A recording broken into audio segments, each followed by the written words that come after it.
Aquí comienza Crónicas y Reportajes con Alfonso Amburger. Bueno, queridos amigos, entramos ya en el segmento final de esta agradable conversación reveladora de Osvaldo Díaz Alfaro, precandidato por el Pacto Histórico a la alcaldía del municipio de San Jacinto Bolívar. Ya conocimos todos su trasegar, sus dificultades y su parte ideológica, y en este momento se encuentra en la puerta de la cárcel de la Tramacúa de Valledupar después de pagar 8 años, 7 meses de condena en un proceso donde fue vencido en juicio. Cuando tú estás en la puerta de la cárcel, Osvaldo, ¿qué piensas? ¿Hacia dónde te diriges? Porque te están esperando para matarte. Bueno, primero quiero decir algo. Fueron 8 años, 7 meses físicos, pero de una condena, primero de 25 años, que eso fue después en el proceso de defensa, se fue, disminuyendo, y por los procesos de cambio de los códigos penales, cuando cambian. Más el proceso de trabajo que tú hiciste. Más el proceso de redención de pena. Ajá. Entonces eso en primer medida. Segundo, sí, yo estoy en la oficina jurídica de la cárcel de alta seguridad de Valledupar, la Tramacúa.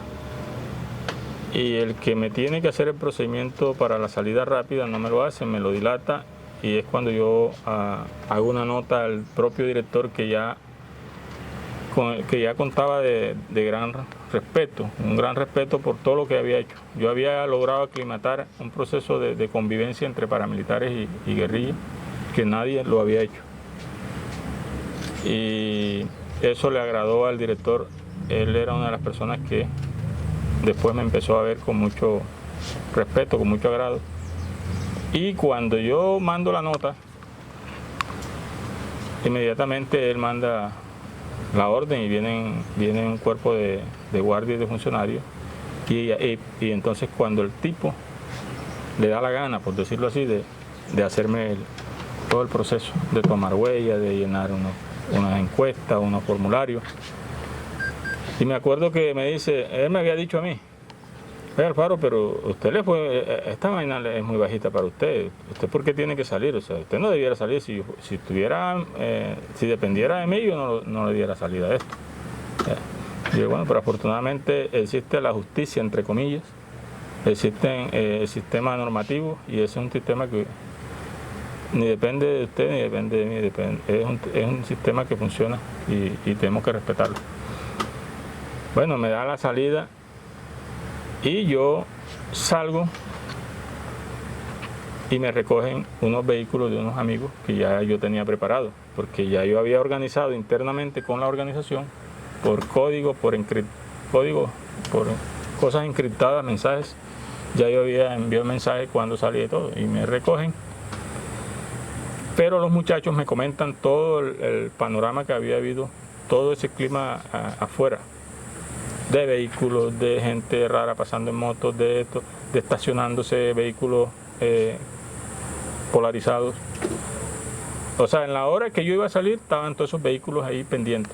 Correcto. Pero como él me dilató y después me tuvo que hacer proceso, eso fue otra demora. Entonces, ya esa queja que yo puse, el tipo como que llamó. El de jurídica llamaría a los tipos y dijo: bueno, ya me siento descubierto, no puedo hacer nada, pero porque yo se lo dije. Te estás dilatando esto por algún plan que tienen allá afuera. Si a mí me pasa algo, ya voy a poner conocimiento y voy a mandar una nota al director de lo que está pasando, y usted es responsable de lo que me llega a pasar. Y yo me imagino que el tipo retiró el operativo. Pero eso estaba organizado para fregar. Salgo de ahí, me demoro unos 15 días en Valledupar hasta que me recojan. Fui a Barranquilla, me recogen ahí de Barranquilla.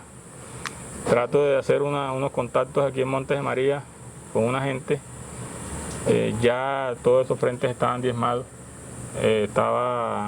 Me acuerdo yo, el único que quedaba vivo era una unidad que manejaba Pateñame. Traté de hacer contacto con él para que me recogiera y no fue posible. Me levantaron a plomo, me salí del escenario y esperé que me recogieran, una orden que me recogieran y me sacaran del país. ¿Dónde te levantaron a plomo? por la vía en la vía de Sucre, en una vía que va entre Chengue, por ahí, Chengue y Salitral. Pero andabas con tus amigos. No, yo me metí solo a buscarlo. Sí. Sí, Y o sea, ya había, claro, con ya mis había contactos y matado mis correos. a Martín Caballero, ya lo había Sí, matado. claro, ya había matado a Martín Caballero. Estando yo preso, todavía en cárcel, ya él había muerto. Ya lo habían matado en un bombardeo. Y eso estaba diezmado, había unos operativos, eran bombardeos indiscriminados que hacían. Ahí caía hasta población civil. Eso, donde cayó una bomba de eso, era un cráter más grande que esto. Destruía naturaleza, destruía todo. Ahí no hubo un combate cuerpo a cuerpo, fue un bombardeo. Y así diezmaron a los frentes, además de los temas de infiltración. ¿Tú fuiste amigo personal de Martín Caballero? Yo estuve bajo el mando de él. Estuve bajo el mando de Martín Caballero, sí, claro. ¿Lo mataron por la adicción a las mujeres?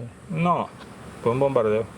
Sí. Un bombardeo, lo ubicaron filtrado. Bueno, el cuerpo de Filtrado que dio Martín las coordenadas. Caballero está perdido. Lo enterraron en el Carmen. Sí. O sea, lo dejaron en el Carmen, ahí lo dejaron en una fosa. Pero parece que Y ahí no sé. lo sustrajeron de ahí. En este momento Bueno, no se sabe dónde está. Yo en ese momento estaba en la cárcel. No manejo detalles, nunca pude hablar de esos detalles porque la mayoría de la gente de las unidades que yo conocía, pues algunos habían muerto, otros se habían salido, se habían ido de la región. Pero sí sé que estuvo en el Carmen, en el cementerio, y ahí en alguna época le llevaron flores. Ahí tengo una bóveda. Y eso fue un escándalo, creo que de ahí lo sustrajeron, pero me imagino que fue el Estado, el gobierno. Yo creo que tengo Martín idea. Caballero hace parte de los desaparecidos que maneja la unidad. Bueno, pero ese es otro tema. Osvaldo, ¿tú qué tenías previsto cuando sales de la cárcel? ¿Te toca salir del país? No tenía previsto salir del país, tenía previsto que me recogieran porque ya todo lo que conocía el país de mi vida, todos mis problemas ya pues, de seguridad se iban a agrandar más. Claro. En un escenario en donde ¿Cambiaste la fisionomía de tu no, físico? en donde ¿No? Uribe era el presidente todavía y digamos que no habían garantías. ¿Tú siempre has usado gafas? No, nunca. Primer vez por el tema de la cárcel me acortó la vista. La cárcel, Mucha lectura. ¿Qué? no, y que tú no miras lejos, tú no ejercitas la vista hacia lo lejos, tú estás entre Hacia el muros. horizonte. La Tramacúa es una cárcel maldita, es un centro de concentración, es una cárcel de alta seguridad, estilo gringo. Me imagino que habrá mejorado porque nosotros ahí en una huelga que hicimos de ejemplar, tumbamos una serie de cosas que aplicaban el régimen de ¿cómo se le llama? A los primeros que cuando uno nació venció un juicio, se le llama Procesado. a los procesados, sí, que todavía no han sido vencido un juicio.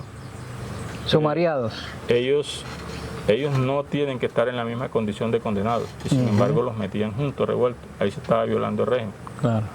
Y otra serie de situaciones que denunciamos y nosotros tumbamos eso. Ahora tiene que estar en mejores condiciones, pero no deja de ser una cárcel de alta seguridad, al estilo gringo. Pero tú terminas en Entonces yo termino, a mí me terminan recogiendo, me voy para Barranquilla, de ahí paso a Cartagena, espero que me recoja un vehículo que me va a llevar a la frontera, a La Guajira, y de ahí en La Guajira me recogen directo por trochas hacia Venezuela. ¿No tuviste a la serranía problemas del de Perijá. seguridad, de retenes? No, porque ya a mí me habían dado la libertad. O sea, era una libertad que nadie me podía... Yo tenía que mostrar los documentos. Pero en las trochas mandábamos nosotros ya. A mí me recogen y me introducen al territorio venezolano. Y entonces allá es que, digamos, que me recogen las unidades del bloque Caribe a mando de Márquez y de Jesús Santrí. Iván Márquez. Y de Jesús Santrí. Entonces entro ahí en el proceso digamos, de apoyo a la Comisión Internacional de Paz en los trabajos, digamos, que se tenían a nivel internacional, pero siempre como una retaguardia que lo que hacía era proyectar trabajo hacia acá. ¿Y cómo era la relación tuya con tu familia, con San Jacinto? Siempre estuve pendiente a mis viejos, a mis hermanos. siempre que podía. Incluso una vez venía yo de por aquí, ya estaba en la guerrilla y venía yo, no estaba quemado tan cuando inicié, no tenía proceso jurídico todavía. Venía de Sucre, perdón, no, era un campamento entre Zambrano y el Carmen, venía de por ahí. Y cuando yo digo, no voy a llegar a San Jacinto por el tema de seguridad, pero cuando yo llego a la Cruz de Mayo, me entra una nostalgia por los viejos y yo no, compa, yo me bajo aquí. Me bajé, caminé por Sancocho Gallina, por donde el difunto Manfred, y adentré al barrio, así. Lógicamente apenas... ¿Pero venía de civil? Sí, venía de civil. Apenas entré al barrio, yo dije, bueno, aquí de pronto muchos muchachos que estuvieron en la niñez y en la adolescencia conmigo, en la juventud, no me van a delatar, pero habrá otros que sí, que están trabajando con... Yo lo que hice fue llegar, saludar, darle un abrazo a mis padres, a mis hermanos que pude y dejar algo en la casa y con la misma arrancar. ¿Qué arma, recogió el vehículo. ¿Qué arma cargabas? No, en lo civil no podía cargar armas. No. Que un retén te cogen y te... O sea, estando moviéndote en vías, no. Tenías que andar como si... las armas se cargaban encaletadas en los carros o se transportaban a la ciudad donde tú ibas, ya cuando tú ibas ya estaban las armas allá. Claro. Entonces eso es así. Bueno, Osvaldo, tu experiencia en Venezuela. ¿Conociste a Chávez? ¿Hablaste con él? ¿Tu concepto? En Venezuela, bueno, nosotros llegamos, yo fui recogido y evaluamos en una reunión de todos los que habíamos, de los presos políticos de FARC en Casa Verde, me acuerdo se llama la zona Casa Verde, que era área del bloque Caribe, del lado de Venezuela. Y ahí evaluamos la necesidad de retomar y reorganizar el frente 37 y 35 en los Montes de María. Y me acuerdo que Canaguaro... Pero ya habían sido vencidos por el establecimiento. Porque ya habían matado a Martín Caballero. Pero eso no se dio. Eso no se dio porque se nombra a Ciro. En ese momento Ciro, yo tenía que irme con Ciro y con Canaguaro para retomar ese tema. Y antes de que se dé esa partida, a mí me delegan a una reunión, a la conformación del Movimiento Continental Bolivariano, delegado de FARC ante el Movimiento Continental Bolivariano, que antes se llamaba Coordinadora Continental Bolivariana. Y daba el paso de coordinadora a Movimiento Continental. Entonces yo fui como delegado, participé, duramos una semana en discusiones en Caracas. Cuando regreso, ya encuentro que han enviado a Ciro y a Canaguaro, que eran los que se tenían que ir conmigo para Montes de María, para retomar el tema. Bueno, pregunto, consulto, me dicen, no, ya ellos se fueron, usted se va detrás. Después insistiendo, porque yo sí quería retornar. Ya en última vez dijeron, no, usted no va más, usted queda de apoyo aquí. Me dijo Jesús Santriz, que era digamos, la persona que de las que recibía órdenes directamente. Jesús Santriz me dijo, no, usted no se va más, usted lo necesitamos aquí para esto, para esto y para esto. Se queda de apoyo a la comisión.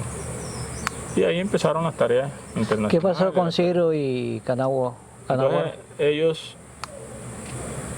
estoy yo en Maracaibo como a los 3 meses de haber sucedido esa partida para allá.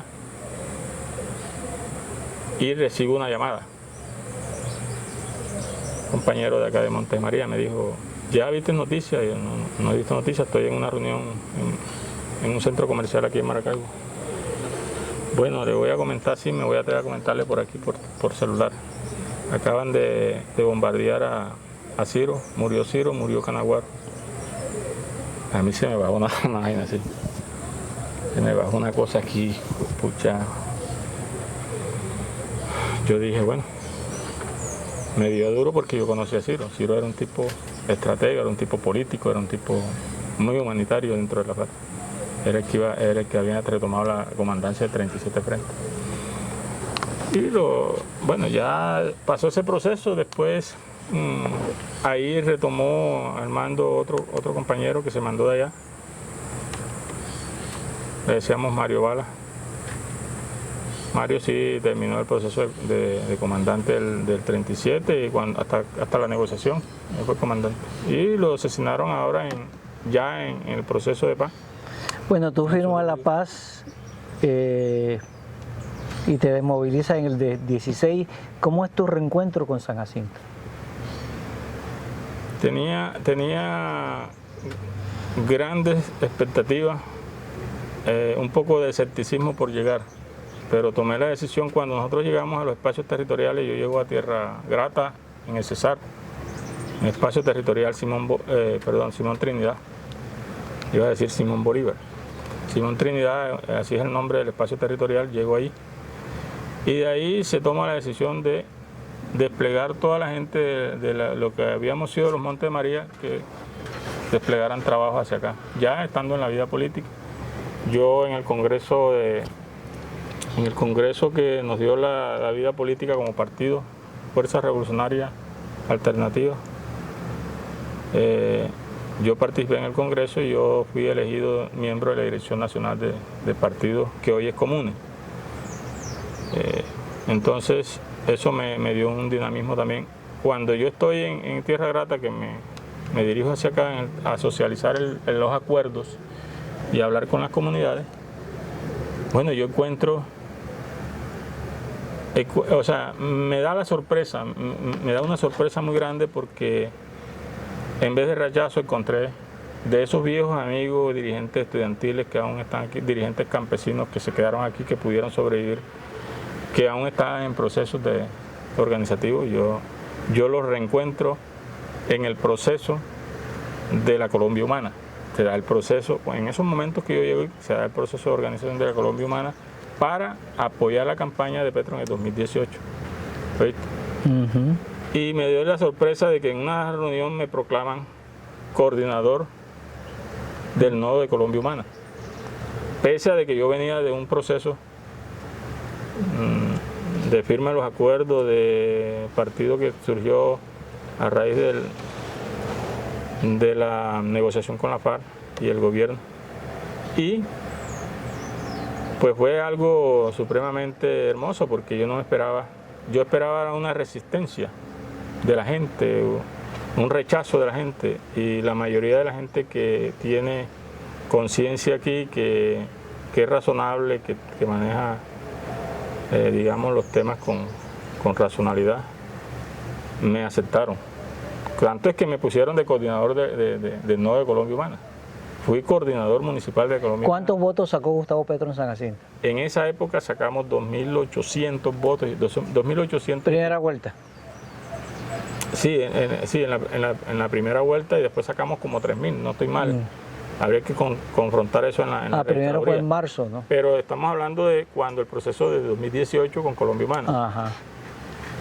Ese proceso siguió y he estado pendiente. Desde entonces he estado en San Jacinto. Desde entonces he estado en San Jacinto, me dediqué